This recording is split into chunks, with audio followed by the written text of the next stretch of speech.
Let's look at this thing here. This just came out in Nutrition or in Nature magazine. In Nature. Okay. So this is like to be what do you call it? It's a well-respected, people are going to think this is official doctrine. They came up with this food compass score, and they have shown here which foods you're to minimize and to avoid and which foods you should encourage. At the top of their list, they've got canned peaches, Cheerios, and watermelon. Okay. And at the bottom of their list, they've got ground beef, cheese, and eggs fried in butter. Now, dude, I am doing life, obviously, according to Nature here, exceptionally wrong, because on this whole list of foods, what have I eaten the most of in the last month? Ground beef, cheese, and eggs fried in butter. That's basically like my diet right there. What do you think of this, dude? Okay. Fucking grape juice is an insulin bomb. Lucky Charms, I understand they're magically delicious. Sweet potato fries, I'm guessing they're talking about the fried ones. I want to know how watermelon has a 100 score. It's literally mostly water, and it has nothing in it but some nutrients and carbohydrate. And ground beef is literally beef is the most nutrient dense thing you can eat, basically. It is so full of nutrients. Like, what I see here is they're either trying to kill people, like fucking non-fat chocolate frozen yogurt. They're either trying to kill people or they're idiots, or a little bit of both. I'm not even sure where to go with this, bro. Like, I don't know. Part of me is confused. Yeah. Part of me is frustrated. Part of me just wants to punch my screen right now. This is the most idiotic. I'd love to debate whoever put this bullshit out on what. Dude, this is in a it's in a scientific journal.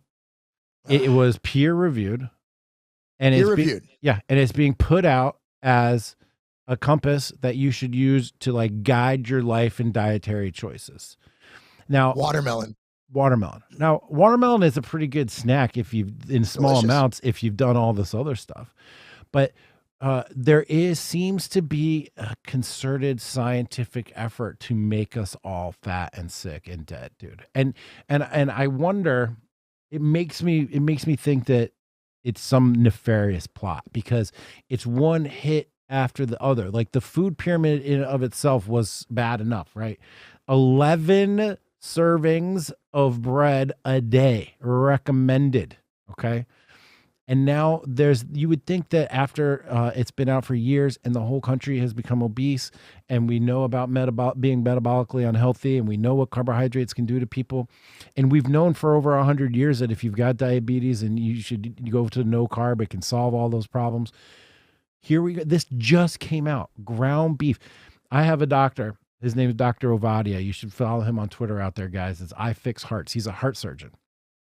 And his goal right now. Yeah, his goal in life is to keep you off his operating table. And what he always says to me, I'm like, dude, should I have vegetables? Should I eat the greens? He's like, man, cows eat grass. I eat cows. There you go. And the beef and the steak, it has all of the nutrients. Not all, but it is nutrient dense. Like you said, I want to use this as a segue to be like, there you go. Boom. Done. Thank you. Come on, focus, bastard. Screw it. Not going to focus. It's not going to focus. I want to use this as a way for you to describe to people what you think a good, solid, nutritional approach is for a regular, everyday guy that's not squatting 315 pounds, not pulling 405, but is walking, is active, does some strength training, but is just like generally, middle of the road. What is your most milquetoast dietary advice for people out there? I like to build it around protein. Protein is not only the most anorectic ingredient, meaning it curbs hunger more than others. I can argue the thermic effect of food is higher, but I don't think it's significant enough to matter.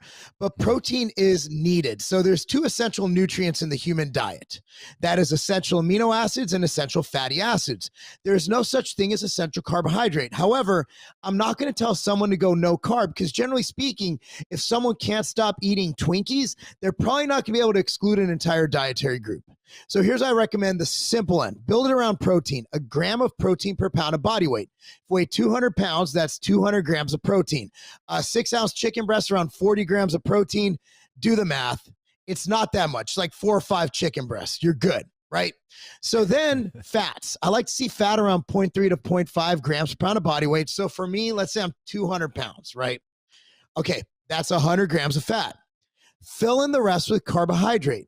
Now, what carbohydrate? Now, the carbohydrate you eat will dictate how much you eat. If you're eating a nutrient-dense carbohydrate like vegetables, like even sweet potato, you're going to have an issue overeating. However, if you're eating potato chips, if you're eating, something that's really not as satiating and more like, you're just binge eating, movie theater popcorn, you're going to have an issue. So my thing is build it around protein, eat as many whole foods as possible.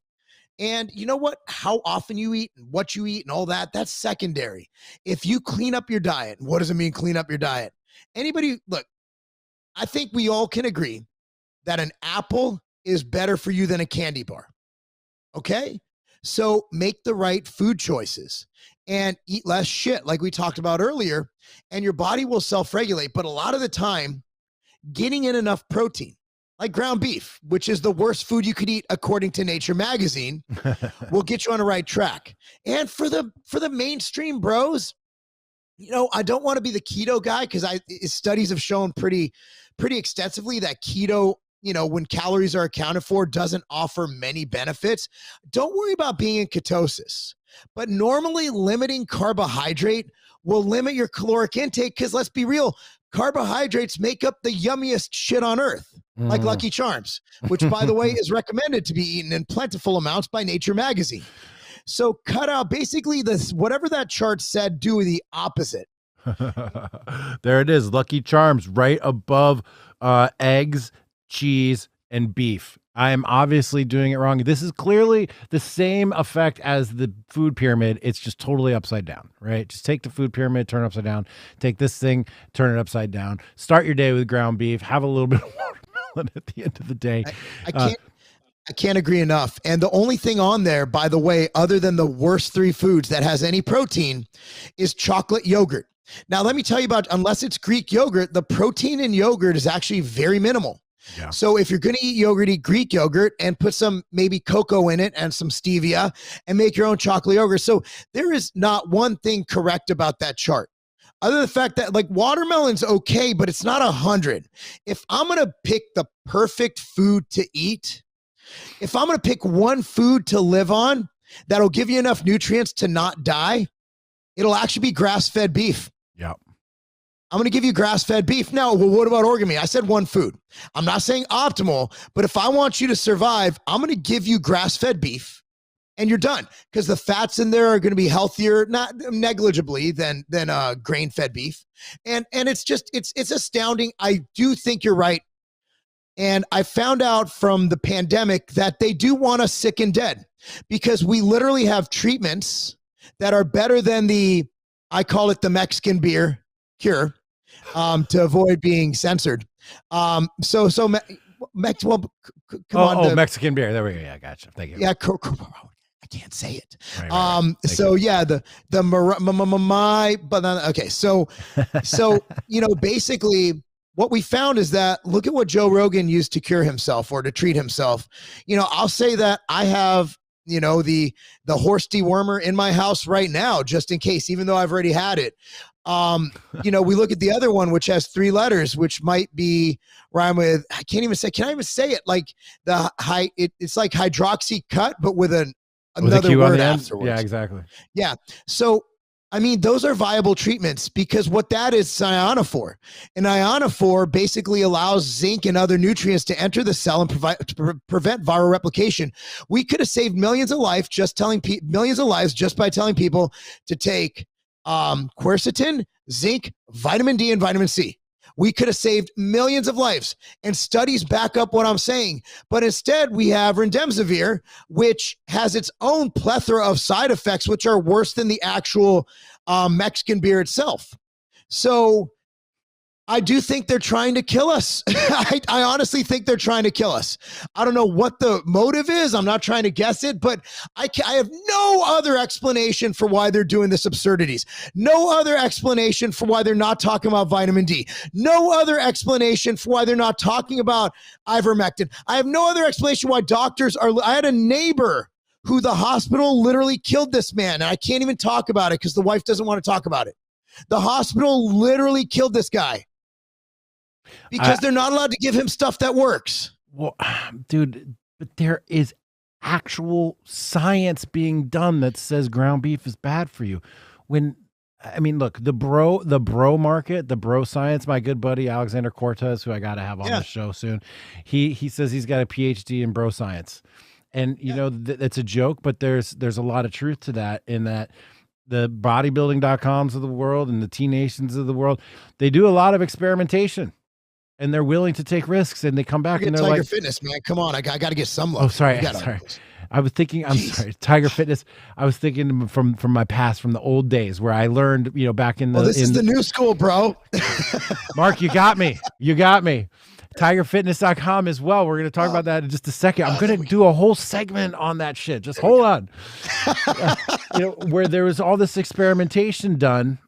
And people take risks. They take risks with like anti-estrogen type pill. They take risks with hormones. They take risks with nutrition, and they come back and they report, and then people replicate it, and then it works. And then you know what? Bro science is actually ahead of the curve. When nature is putting out shit like this, ground beef bad, eggs bad, butter bad, then we know that there is a systemic problem in nutrition science, like a systemic problem.